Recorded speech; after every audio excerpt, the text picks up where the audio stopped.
이 영상을 듣고 계신 모든 분들에게 우리 주 예수 그리스도의 은혜와 평강이 함께 하시기를 기도합니다. 오늘 우리는 성경의 가장 심오하고 중대한 예언 중 하나를 함께 살펴보고자 합니다. 바로 예수님께서 다시 오시기 전 이스라엘에서 반드시 일어나야 할 일들에 대한 시간표입니다. 예언의 말씀을 나누기 전에 잠시 여러분의 마음을 모아주십시오. 만약 오늘 듣게 될 이 경고와 소망의 메시지가 더 많은 영혼에게 전달되어야 한다고 느끼신다면 좋아요와 구독을 통해 이 말씀이 퍼져나가는데 동참해 주시길 부탁드립니다. 여러분의 작은 손길이 잠든 영혼을 깨우는 나팔 소리가 될 수 있습니다. 여러분의 그 귀한 마음에 하나님께서 축복으로 함께 하시길 소망합니다. 이제 마지막 때의 징조를 향한 여정을 시작하겠습니다. 예수님의 제자들이 그분께 물었습니다. 주님께서 다시 오실 때와 세상 끝에는 무슨 징조가 있겠습니까? 그러자 예수님께서는 세계대전이나 적그리스도의 출현부터 말씀하지 않으셨습니다.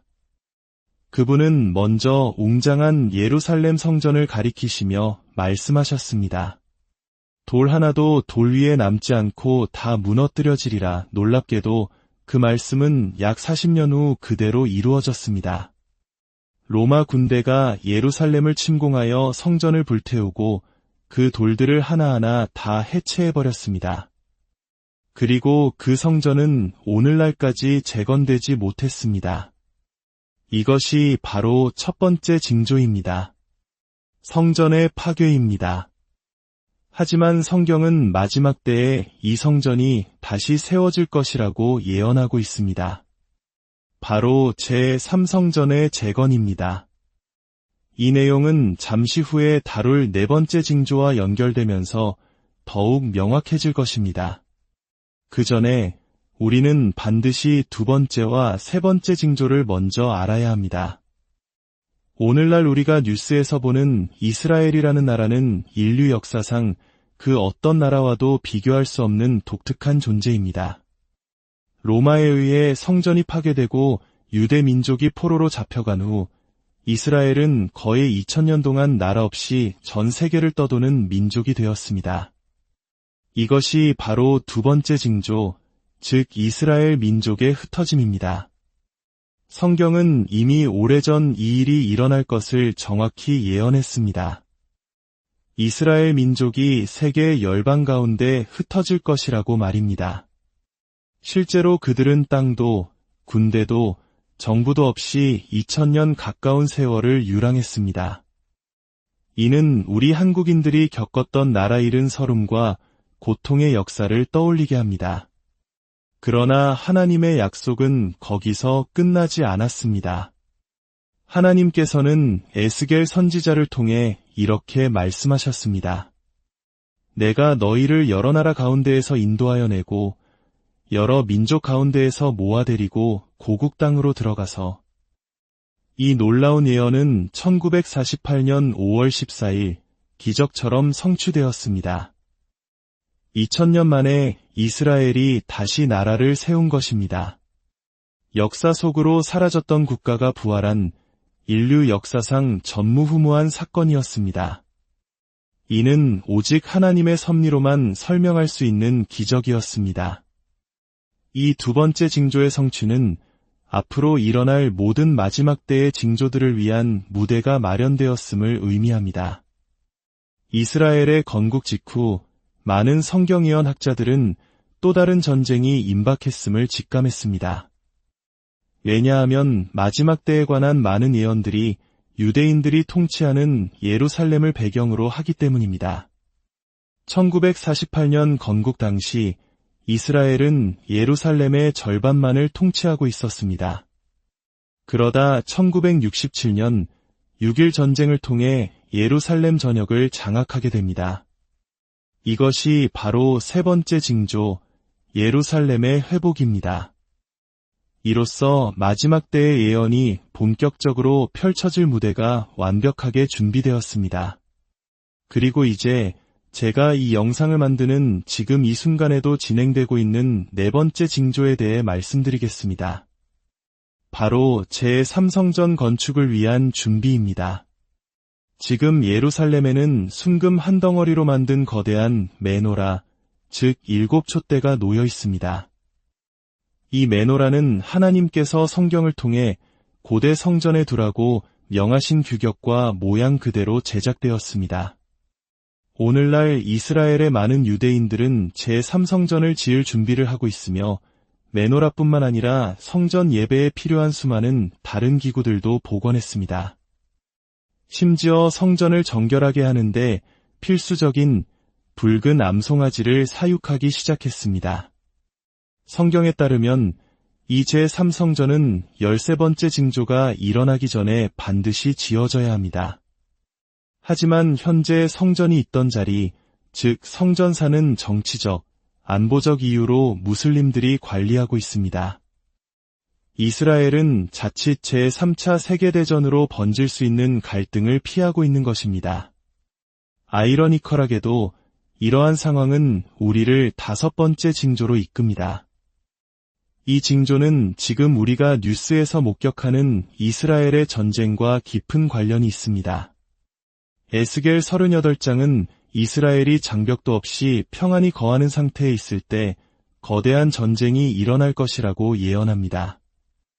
하지만 지금의 이스라엘은 하마스와의 전쟁 이후 그 어느 때보다 철통 같은 경계태세를 유지하고 있습니다. 그렇다면 무엇이 이스라엘로 하여금 경계를 풀고 평화를 느끼게 만들까요? 혹시 현재 벌어지고 있는 이란과의 전쟁을 통해 이스라엘이 가장 큰 위협을 제거하고 마침내 평화를 얻었다고 생각하게 되는 것은 아닐까요? 그리고 바로 그 평화의 순간 이스라엘이 방심한 틈을 타 거대한 연합군이 그들을 덮치는 것은 아닐까요? 이는 단지 추론일 뿐이지만 성경이 말하는 평안히 거할 때라는 조건은 결코 간과할 수 없는 중요한 징조입니다. 이 평화의 상태가 조성된 후 6번째 징조가 나타납니다. 바로 에스겔 38장에 예언된 인류가 본 적 없는 거대한 중동 전쟁, 이른바 곡과 마곡 전쟁입니다. 성경은 마지막 때의 이란, 리비아, 수단, 터키, 그리고 러시아가 연합하여 이스라엘 북부의 골란 고원을 침공할 것이라고 명시합니다. 놀라운 점은 이 예언에 언급된 국가들이 현재 서로 우호적인 관계를 맺고 있으며 공통적으로 이스라엘에 대한 적대감을 가지고 있다는 사실입니다. 특히 러시아는 경제적 또는 정치적인 이유로 마지못해 이 전쟁에 합류하게 될 것이라고 성경은 암시합니다. 이 거대한 연합군이 구름처럼 이스라엘 땅을 덮을 때 하나님께서 직접 개입하십니다. 하나님께서 이스라엘을 도우시는 이유는 그들이 의롭기 때문이 아닙니다. 오히려 성경은 하나님께서 이스라엘을 택하신 이유가 그들이 작고 약했기 때문이라고 말합니다. 하나님께서는 연약하고 반역을 일삼았던 이 작은 나라를 지키심으로써 당신의 거룩하심과 능력으론 세상에 드러내길 원하셨습니다. 하나님의 개입은 상상을 초월합니다. 먼저 이스라엘 역사상 가장 큰 지진이 일어나 연합군을 덮칩니다. 이어서 하나님께서는 그들의 무기가 오작동하여 스스로를 공격하게 만드십니다. 이로 인한 혼란 속에서 동맹국들은 이스라엘 대신 서로를 치게 될 것입니다. 그것으로도 부족하여 하나님께서는 폭우와 거대한 우박, 그리고 불과 유황을 그 군대 위에 쏟아부으실 것입니다.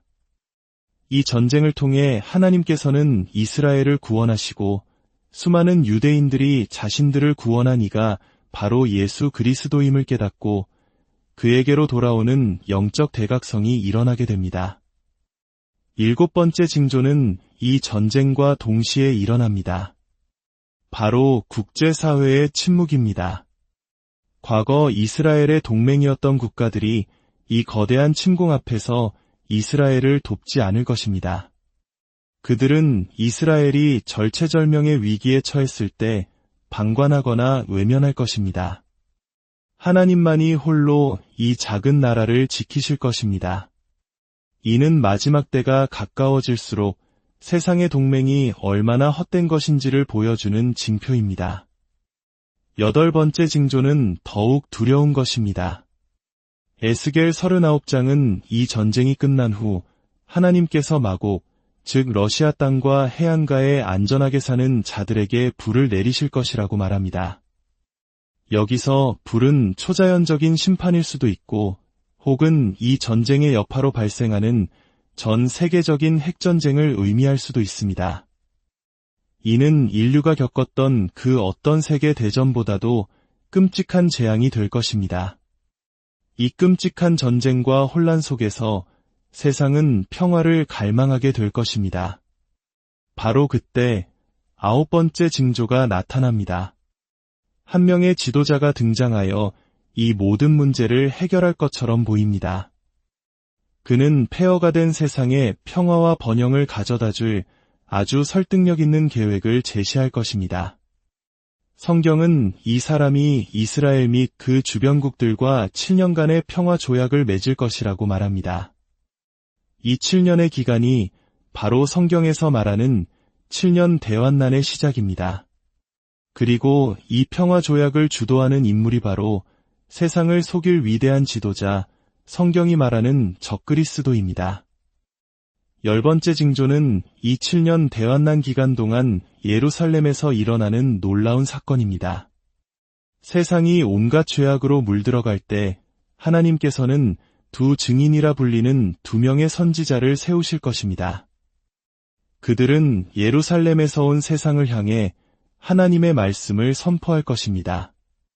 그들은 남루한 옷을 입고 회개를 외칠 것이며 그들을 해하려는 자들에게는 입에서 불이 나와 대적을 삼키는 권능을 행할 것입니다. 또한 비를 멈추게 하고 땅에 재앙을 내리는 등 구약의 모세와 엘리야를 연상시키는 강력한 기적을 행할 것입니다. 이와 동시에 11번째 징조가 나타납니다. 하나님께서는 곡과 마곡 전쟁 이후 예수님을 믿게 된 유대인들 중에서 14만 4천 명을 택하여 인을 치시고 그들을 통해 전 세계에 복음을 전하게 하십니다. 이 두 증인과 14만 4천 명의 사역으로 인해 환난 중에도 수많은 사람들이 주님께로 돌아오게 될 것입니다. 하지만 이들의 사역은 7년 중 전반부인 3년 반 동안만 허락됩니다. 3년 반이 지나는 시점에 세상은 완전히 뒤집어지는 격변을 맞이하게 됩니다. 12번째 징조는 적그리스도가 마침내 자신의 본색을 드러내는 사건입니다. 그는 3년 반 동안 예언을 외치던 두 증인을 죽일 것입니다. 그들의 시체는 예루살렘 거리에 방치될 것이며 온 세상 사람들은 텔레비전과 인터넷을 통해 그 광경을 실시간으로 지켜볼 것입니다. 사람들은 슬퍼하기는커녕 마치 크리스마스가 온 것처럼 기뻐하며 서로 선물을 주고받을 것입니다. 2000년 전 성경이 어떻게 전 세계가 동시에 한 사건을 목격할 것을 예언했는지 실로 놀라울 따름입니다. 바로 그 시점에 13번째 징조가 터집니다. 적그리스도는 자신이 재건을 도왔던 바로 그 제3성전의 가장 거룩한 장소, 지성소에 들어가 스스로를 하나님이라 선포할 것입니다. 그는 자신의 형상을 만들어 그곳에 세우고 온 세상 사람들에게 그 우상에게 경배하라고 강요할 것입니다. 이를 거부하는 자들은 끔찍한 박해를 받게 될 것입니다. 또한 그는 7년간 지속되기로 했던 평화 조약을 일방적으로 파기합니다. 인류 역사상 가장 어두운 박해의 시대, 즉 대환난의 후반 3년 반이 시작되는 순간입니다. 이에 따라 14번째 징조가 이어집니다. 적그리스도의 끔찍한 박해를 피해 유대인들은 하나님께서 예비하신 광야의 한 피난처로 도망치게 될 것입니다. 어떤 학자들은 요르단에 위치한 고대 도시 페트라를 그 장소로 추정하기도 합니다. 좁은 협곡으로 둘러싸인 천혜의 요새이기 때문입니다. 하지만 드론과 같은 현대 무기를 생각하면 아마도 하나님께서는 우리가 상상할 수 없는 방식으로 그들을 위한 피난처를 마련하실 것입니다. 중요한 것은 하나님께서 환난의 때에 당신의 백성을 반드시 보호하신다는 사실입니다. 그리고 이 모든 일이 며칠 사이에 벌어지는 가운데 15번째 징조가 세상을 경악하게 만듭니다. 예루살렘 거리에 죽어 누워있던 두 증인의 시체에 온 세상이 지켜보는 가운데 하나님의 생기가 들어가 그들이 다시 살아나는 것입니다. 모든 뉴스 채널이 이 경이로운 부활의 장면을 생중계할 것입니다. 그리고 그들은 원수들이 지켜보는 앞에서 하늘로 들려 올라갑니다. 그 직후 예루살렘에 큰 지진이 일어나 7,000명이 죽고 살아남은 자들은 두려움에 떨며 하나님께 영광을 돌리게 될 것입니다. 이 사건 이후 끔찍한 후반 3년 반의 환난이 지나고 마침내 우리가 이야기한 그 어떤 사건보다도 가장 영광스럽고 위대한 16번째 징조가 이스라엘 땅에 나타납니다. 바로 예루살렘 동쪽에 있는 감람산 위에서입니다. 여러분도 기억하시겠지만 감람산은 예수님께서 승천하시며 제자들에게 내가 본 그대로 다시 오리라 약속하셨던 바로 그 장소입니다. 성경은 7년 대환난이 끝나는 날 예수 그리스도께서 바로 그 감람산 위에 다시 서실 것이라고 예언합니다. 그분의 발이 산에 닿는 순간 거대한 감람산이 둘로 갈라질 것입니다. 그리스도께서는 그분의 입에서 나오는 말씀의 검으로 적그리스도와 그의 군대를 멸하실 것입니다. 그리고 마지막 17번째 징조, 승리하신 예수 그리스도께서는 예루살렘에 있는 다윗의 보좌에 앉으사 1000년 동안 이 땅을 평화와 공의로 다스리실 것입니다. 이것이 바로 천년왕국입니다. 그리고 1000년이 지난 후 하나님께서는 새 하늘과 새 땅을 창조하시고 우리 믿는 자들은 그곳에서 주님과 함께 영원히 살게 될 것입니다. 오늘 우리는 성경에 기록된 마지막 때의 시간표를 따라 이스라엘에서 일어날 일들을 살펴보았습니다. 예언들은 우리에게 두려움을 주기 위함이 아니라 깨어 기도하며 믿음을 굳게 지키도록 격려하기 위함입니다. 세상이 아무리 어둡고 혼란스러워도 역사의 주관자는 오직 하나님 한 분이심을 기억하십시오. 주님께서 다시 오실 그날까지 우리 모두 깨어 신랑을 기다리는 슬기로운 5 처녀와 같이 믿음의 등불을 밝히고 있기를 소망합니다. 우리 주 예수 그리스도의 은혜가 여러분 모두에게 함께 하시기를 축원합니다.